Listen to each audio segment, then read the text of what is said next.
Hey there, guitar player. In today's video, I'm going to be coaching you through a really cool swing guitar lick that I like to use to end tunes like Sweet Georgia Brown and some other swing standards. But even if you're not a swing guitar player, this lick is going to serve you well in your improvisations for bluegrass, blues, country, rock, jazz, or anything of that like. So stay tuned, okay?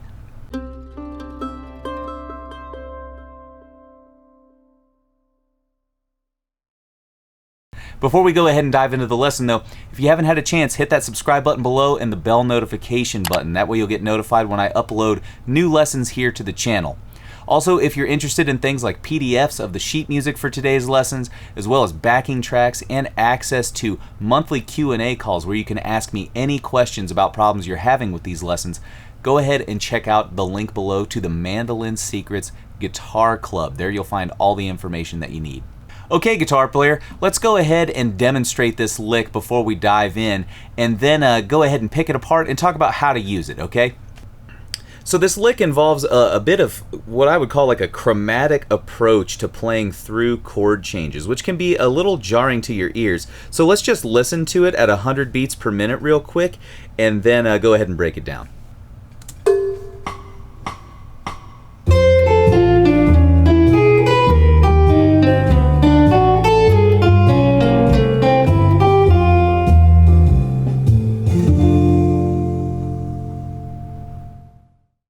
Okay, so there you have it, the chromatic swing ending lick, I guess we'll call it right now. This is one, I've heard Mark O'Connor play similar phrases, and definitely Jimmy Bryant and some other like kind of technical virtuosos on the guitar. But this phrase will definitely serve you well when you're kind of moving through these certain types of chord progressions that like to pop up at the end of jazz tunes. If you're looking at the chord changes to Sweet Georgia Brown here, we're actually working with kind of a chromatic walk down that goes from F to E flat to D, and then kind of a 2-5-1 to get us home, a G, C, F.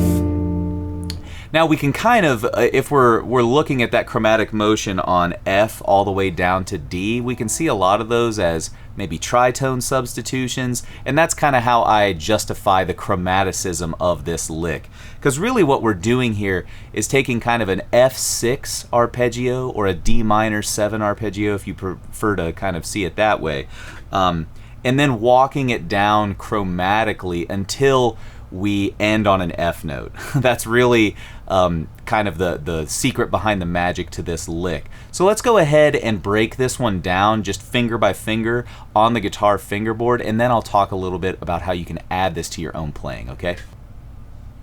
So to start this lick out, we're actually going to take our pinky and put it on the 8th fret of the high E string, and then index finger on the 5th fret of the E string, middle finger on the 6th fret of B, and then ring finger on the 7th fret of the G.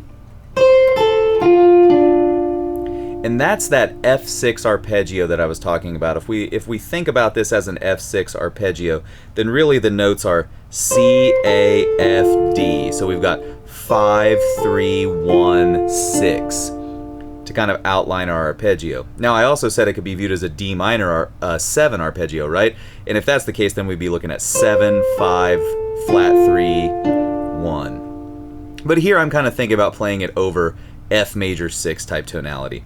So we just start out with that arpeggio, and then when you hit that last note, slide down to the fret below, and that's the first note of your next little melodic cell there. And then back up the same shape. And then you guessed it, we're just sliding back.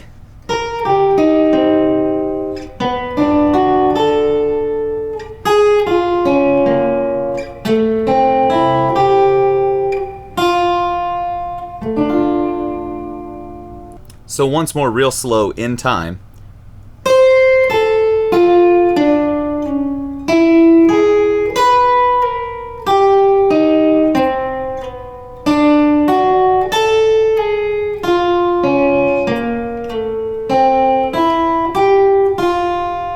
And then a lot of times I'll just end with this F6 shape here to kind kind of put a button on the end of it. So that's just ring finger on the 3rd fret of D, middle on 2nd of G, pinky on 3rd of B, and then index on the 1st fret of the high E string. All right, so now that you have an idea of how that kind of arpeggio shape works when we take it down the neck chromatically, let me turn on my backing track here.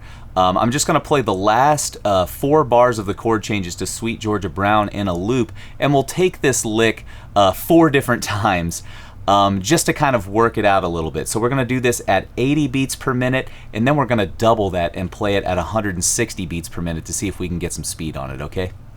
All right, so here's that chromatic swing ending lick at 80 beats per minute.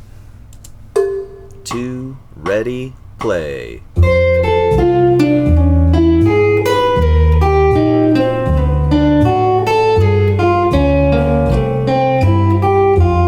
And reset for it.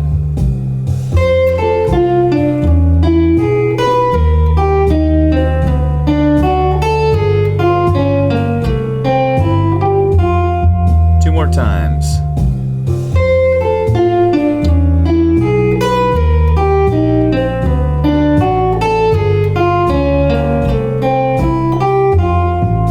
Last time.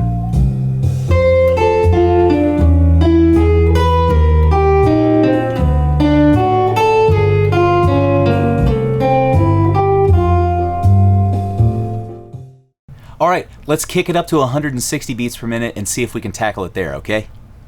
Okay, folks, here's that lick at 160 beats per minute.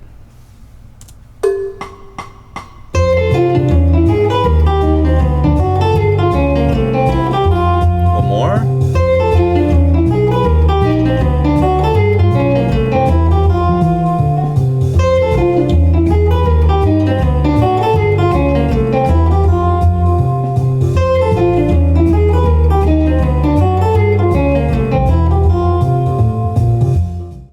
Okay, my friend, there it is.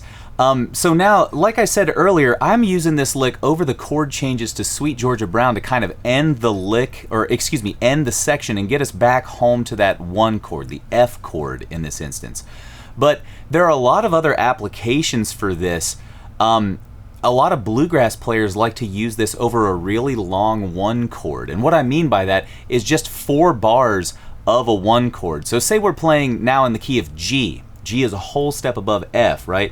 So we'd have to move this lick up 2 frets in order to get it appropriately kind of spaced there. But check this out. If I just play like kind of a G backing track in the background for 4 measures and play this lick, it totally gets me back to 1, and it gives us this real cool, funky, kind of crunchy sound to get us kind of back to that resolution. I always like using non-traditional chromatic resolutions because it perks the listener's ear up a little more than your standard, you know, maybe 5-1 licks. So I think this will be a great one to maybe turn some heads at the next jam session for you, okay? Here I'm going to do it at 160 beats per minute over a G chord just to kind of give you an idea for how to apply this one yourself. All right, so here's that lick just over a straight G chord backing track to see how it might sound in a bit more of a, you know, country or bluegrass type of scenario. Ready, play.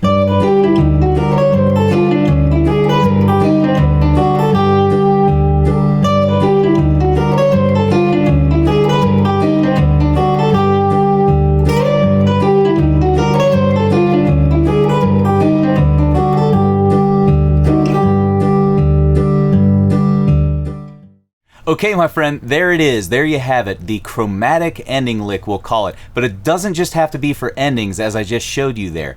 So hopefully you can take this lick and start to see some spaces for it in your own tunes and playing. Pretty much like I said, if you've got a bar of a single chord, or excuse me, if you've got 4 bars of a single chord stacked up in a row, you can use this lick.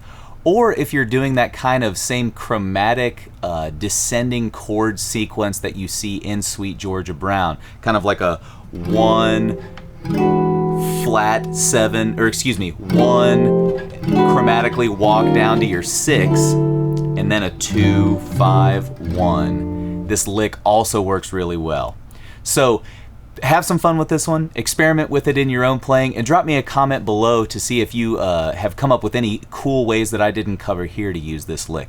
Thanks so much for tuning into this video, and we'll catch you later, okay?